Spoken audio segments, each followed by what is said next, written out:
Hey guys, welcome back. We've got another great event. Let's talk about it, about those dungeons, about what we've got in the shop.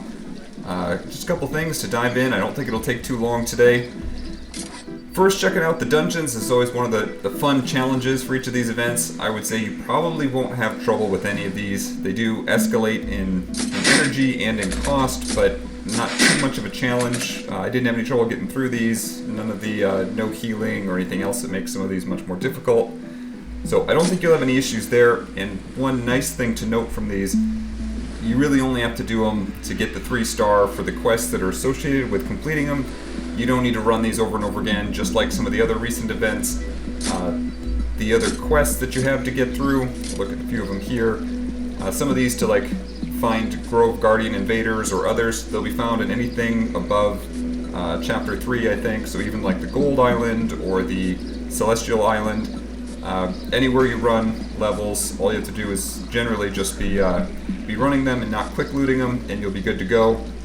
No issues there. All the quests have been pretty straightforward. I think I've worked through all the daily ones that have popped up so far. Nothing's been too tricky, and there's no really challenging like characters or anything that you've got to come up against. So not a lot of worries there. I would say get as much of the currency as you can, because the shop items this time I think are quite a bit better or cheaper than what you've had before. We've had good options, but they were more expensive, and this time you can really purchase quite a bit for some of these legendary characters or anyone else that you've been looking for. We've got some really good options in the shop, so we'll go there in just a second. Not a lot to say on any of these. If you can work through them, if you can work through like getting running through the levels or getting the raids done, you get some really great benefits. I've had some really nice results. I don't think they're still in here. Yeah, I already collected them, but on daily rewards for collecting the event currency, you can get some great runes and even more legendary tokens, so make sure you try to get those numbers up as high as you can, and you can get some really great rewards out of it. So the next thing I wanted to mention was the shop. So if you look in the shop, we've got kind of the standard stuff here. This is a skin that I'm looking for, and it's a much lower price here, but you've got to compare that against some of the other options. You can also get that skin in the Aether shop, so it's going to be much more expensive here, but that's kind of a trade-off I'm going to have to think about when I get up there. I think I will probably have just enough currency to purchase it, but there's some other good options too.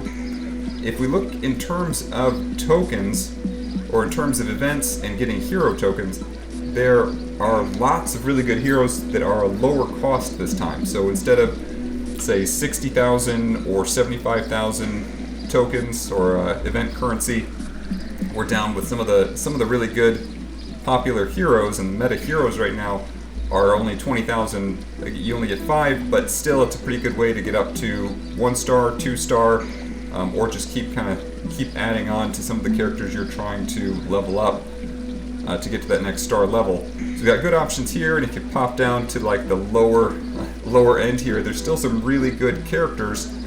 And specifically for me, I'm going to be looking at getting more tokens for Agnon. He's going to be on one of the teams I think I've talked about a little bit, a flying team.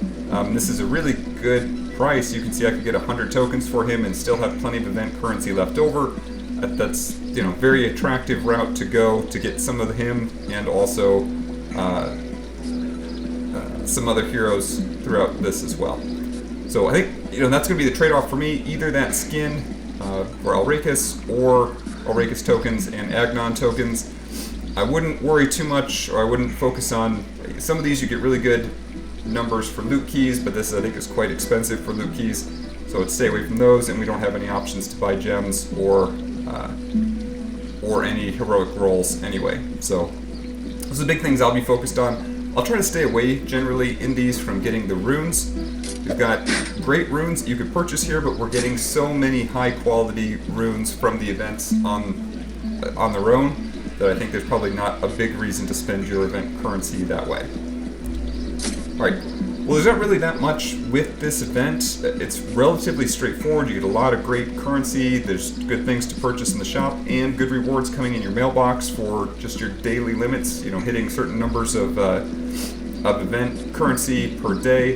You can get some really good rewards that way. but it's not too challenging. So just run them. Have a great Thanksgiving break, and I think not too much else to really point out during this one. Hope you guys have a great time with the event, and hit me up in the comments or anything if there are some challenge or if there are any questions, kind of where to spend currency or anything else that's going on. And we'll talk to everyone soon. Thanks.